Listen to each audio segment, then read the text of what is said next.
사무엘하 14장 1절에서 17절 말씀입니다. 네, 우리 교독하겠습니다. 수루야의 아들 요압이 왕의 마음이 압살롬에게로 향하는 줄 알고 두보아에게 사람을 보내 거기서 지혜로운 여인 하나를 데려다가 그에게 이르되 청하건대 너는 상주가 된 것처럼 상복을 입고 기름을 바르지 말고 죽은 사람을 위하여 오래 슬퍼하는 여인같이 하고 왕께 들어가서 그에게 이러이러하게 말하라고 요압이 그의 입에 할 말을 넣어주니라.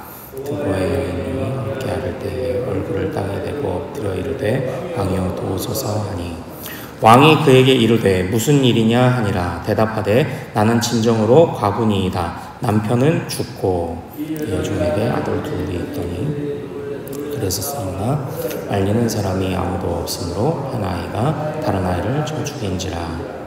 온 족속이 일어나서 당신의 여종 나를 핍박하여 말하기를 그의 동생을 쳐 죽인 자를 내놓으라. 우리가 그의 동생 죽인 죄를 갚아 그를 죽여 상속자가 될 것까지 끊겠노라 하오니 그러한즉 그들이 내게 남아있는 숯불을 꺼서 내 남편의 이름과 씨를 세상에 남겨두지 아니하겠나이다 하니 왕이 여인에게 이르되 내 집으로 가라. 내가 너를 위하여 명령을 내리리라 하는지라. 두고와 여인이 왕께 아뢰되 내 주 왕이여 그 죄는 나와 내 아버지의 집으로 돌릴 것이니 왕과 왕위는 허물이 없으리이다. 왕이 이르되 누구든지 내게 말하는 자를 내게로 데려오라. 그가 다시는 너를 건드리지도 못하리라 하니라. 여인이 이르되 청하건대 왕은 왕의 하나님 여호와를 기억하사 원수 갚는 자가 더 죽이지 못하게 하옵소서. 내 아들을 죽일까 두렵나이다 하니 왕이 이르되 여호와께서 살아계심을 두고 맹세하노니 내 아들의 머리카락 하나도 땅에 떨어지지 아니하리라 하니라. 이니 이르되 청하건대 당신의 여종을 용납하여 한 말씀을 내 주 왕께 여쭙게 하옵소서 하니 그가 이르되 말하라 하니라. 여인이 이르되 그러면 어찌하여 왕께서 하나님의 백성에게 대하여 이 같은 생각을 하셨나이까? 이 말씀을 하심으로 왕께서 죄 있는 사람같이 되심은 그 내쫓긴 자를 왕께서 집으로 돌아오게 하지 아니하심이니이다. 스물을 다시 담지 못할 것 같으니 하나님은 생명을 빼앗지 아니하시고 방책을 베푸사 내쫓긴 자가 하나님께 버린 자가 되지 아니하게 하시나이다. 이제 내가 와서 내 주 왕께 이 말씀을 엽주는 것은 백성들이 나를 두렵게 하므로 당신의 여종이 스스로 말하기를 내가 왕께 여쭈오면 혹시 종이 청하는 것을 왕께서 시행하실 것이라. 왕께서 들으시고 나오니 하나님을 왕께 기업에서 끊을 자의 손으로부터 주의 종을 구원하시옵니다. 아멘이라. 같이요. 당신의 여종이 또 스스로 말하기를 내 주 왕의 말씀이 나의 위로가 되기를 원한다 하였사오니 이는 내 주 왕께서 하나님의 사자같이 성과 악을 분간하심이니이다. 원하건대 왕의 하나님 여호와께서 왕과 같이 계시옵소서. 아멘. 오늘 우리가 함께 읽은 이 말씀을 통해서요, 사공이 많다라는 제목으로 하나님의 말씀을 나누도록 하겠습니다. 하나님께서 또 오늘 우리의 말씀을 통해서 정말 우리가 하나님을 대면하여 또 하나님께 아뢰고 묻는 것이 얼마나 중요한지를 좀 깨닫게 하시는 또 그런 은혜가 있기를 소망합니다. 여러분들 다수결의 원리라는 걸 잘 아시죠? 서로 의견이 다를 때 어떤 많이 지지하는 쪽으로 결정을 내린다. 거수를 하든 투표를 하든 그런 의미 아니겠습니까? 다수결의 원리. 다수의 의견을 따라간다. 이제 그런데 사실 이 다수결의 원리라는 것이 정말 항상 옳기만 한 것일까? 또는 다수를 위하여 소를 희생하는 게 정말 맞는 것일까? 그런 고민을 하게 되는 순간도 분명히 있습니다. 우리가 민주주의라는 그런 상황들을 또 그런 정치의 제도를 택하고 있고 교회도 그렇죠. 그러고 있지만 다수의 의견을 따라가지만 그렇다고 소수의 의견을 또 무시해서는 또 안 되지 않을까? 항상 이런 고민이 우리 안에 있습니다. 예. 뭐 그래도 어쨌든 뭐 일을 진행해 나가려면 다수결의 원리를 통해서 해야 될 때도 있고, 예, 여러 가지 있지만 정말 그 안에는 지혜가 필요하죠. 그리고 단지 다수결의 원리를 따른다 하더라도 이겼다는 안도감으로 끝내는 것이 아니라 어떻게 하면 나와 의견이 다른 모두를 품을 수 있을까를 함께 고민하는 것이 정말 필요하다는 거죠. 그렇지 않으면 그냥 이기고 끝나는 문제가 돼버린다, 그런 건 아닐까요? 뭐 오늘 우리가 읽은 이 말씀은요, 단순하게 뭐 다수결의 원리를 말하는 것은 아니지만 이 안에 담겨있는 이야기의 핵심은 개인의 원수를 위해, 지금 이 여인이 다가왔죠. 여인이 요압이 시켜서 지금 한 여인을 세워 지금 다윗에게 이제 나름대로 하나의 비유를 들어 이제 다윗을 설득하게 하려는 요압의 계획이었죠. 여인의 입장에서 봤을 땐 이겁니다. 지금 우리 아들들이 싸우다가 한 아이를 우발적으로 죽였는데, 그런데 이 아이를 다른 사람들이 없애려고 한다. 그런데 이 한 개인을 없애는 것은 어떤 그 다른 사람들이 원수를 갚는 일은 될지 모르지만 우리 집안을 씨를 무너뜨리게 하는 거다. 더 이상 우리 집안이 이제 설 수 없다. 이런 호소를 하고 있는 겁니다. 많은 사람들의 의견과 그리고 한 여인이라는 이 의견이 지금 나뉘고 있는 거죠. 이것을 통해 사실 드러내고자 하는 건 무엇이냐면 요압의 생각은 그랬던 것 같아요. 요압은 다윗이여, 당신이 이 압살롬을 어떻게 처단하는 것도 중요할지 모르겠지만 그러나 이 나라를 좀 생각하십시오. 지금 이런 이야기를 하고 있는 겁니다.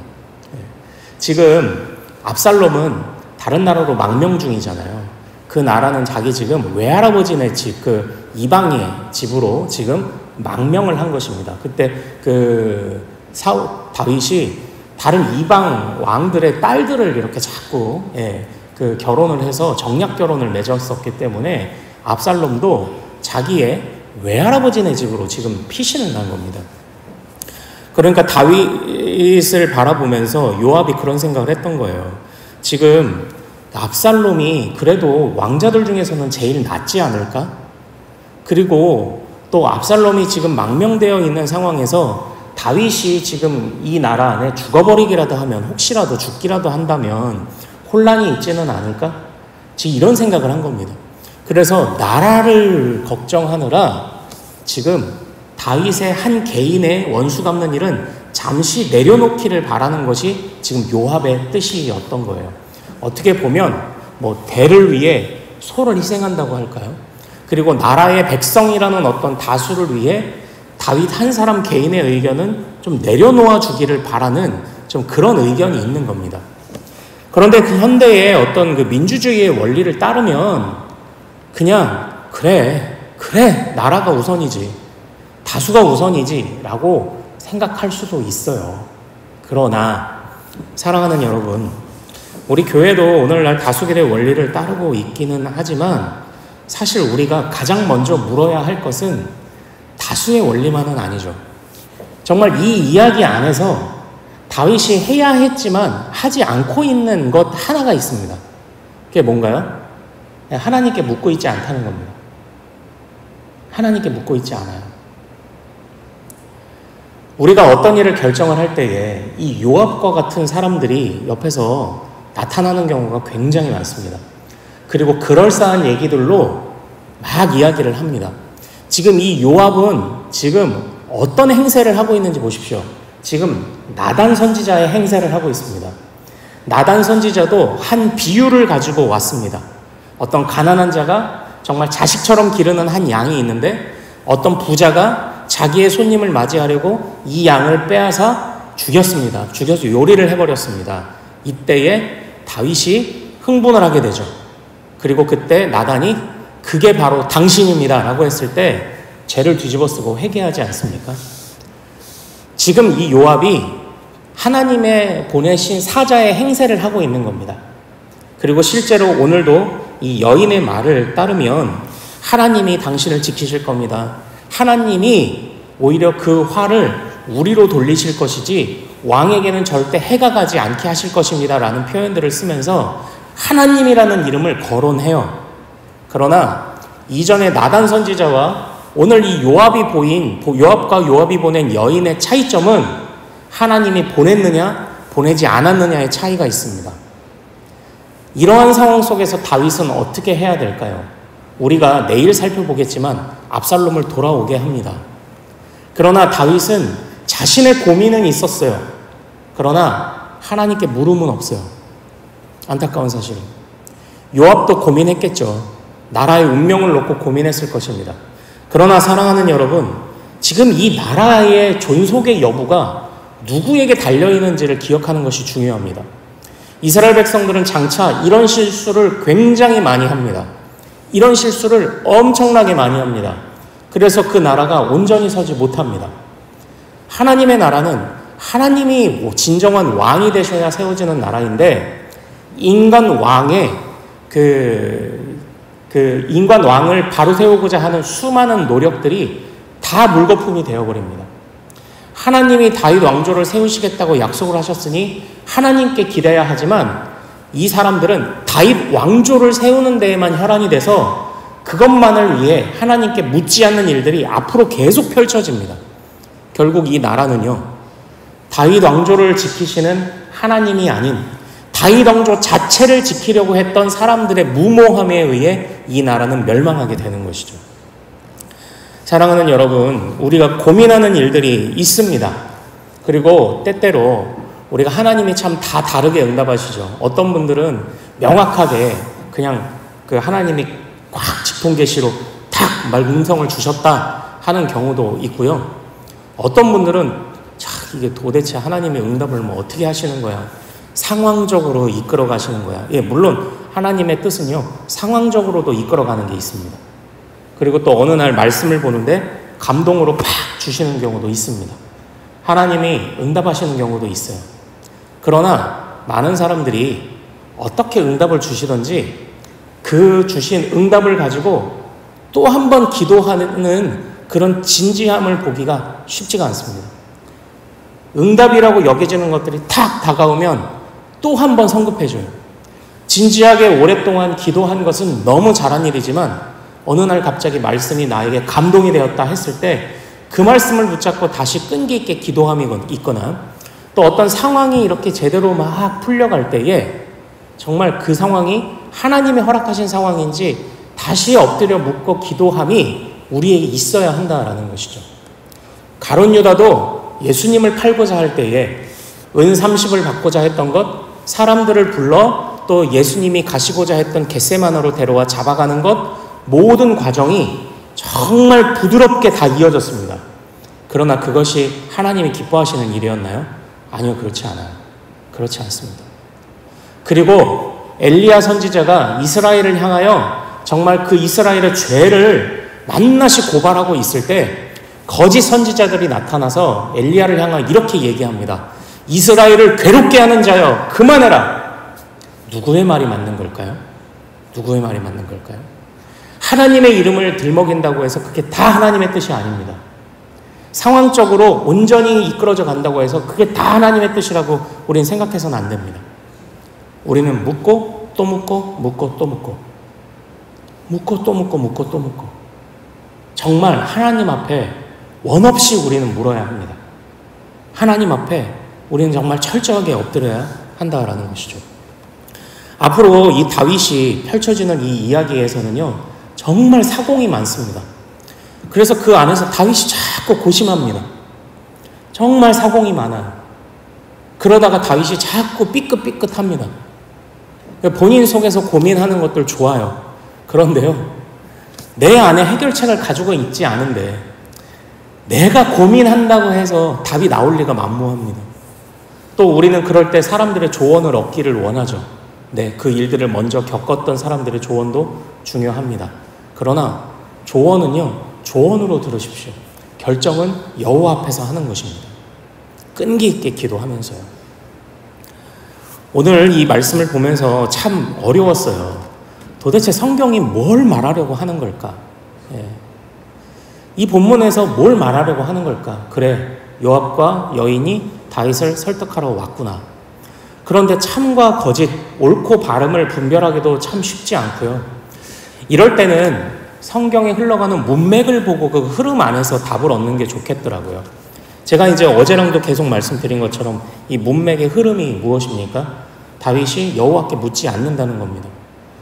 다윗이 압살롬을 어떻게 할지 2년 동안 고심하는 중에 여호와 앞에 다윗이 묻지 않았습니다. 그러다가 시간이 해결하겠지라고 생각했던 그 2년이 결국 압살롬의 화를 점점 키우는 누룩처럼, 작은 마음을 누룩처럼 키우는 시간이 되어버렸고, 결국 압살롬이 하나님의 때가 아니라 자신의 때가 완벽했다고 여겨지는 때에 또 한 번의 살인을 저지르게 되는, 암논을 죽이게 되는 그런 일이 어제 있지 않았습니까? 바로 그런 것입니다. 이 흐름이 그걸 말해주고 있는 거죠. 하나님 앞에 묻지도 않고요. 하나님의 이름을 들먹이는 사공도 너무 많습니다. 근데 우리의 인생도 그렇죠. 우리가 하나님 앞에 물어야 되겠죠. 그런데 때때로 하나님 앞에 묻는 것을 놓치는 때도 많고요. 하나님의 이름을 들먹이며 참으로 많은 사공이 찾아올 겁니다. 사랑하는 여러분, 그럴 때마다도 중심을 잡으십시오. 하나님, 그럴 때마다도 막막해 보여도 하나님 앞에 다시 한번 엎드리십시오. 하나님께서 계속 막막함을 주신다면 침묵도 하나님의 응답이라고 여기십시오. 하나님이 가장 선하고 지혜로운 분이심을 고백한다면 침묵도 하나님의 응답이라고 여겨야 할 줄로 믿습니다.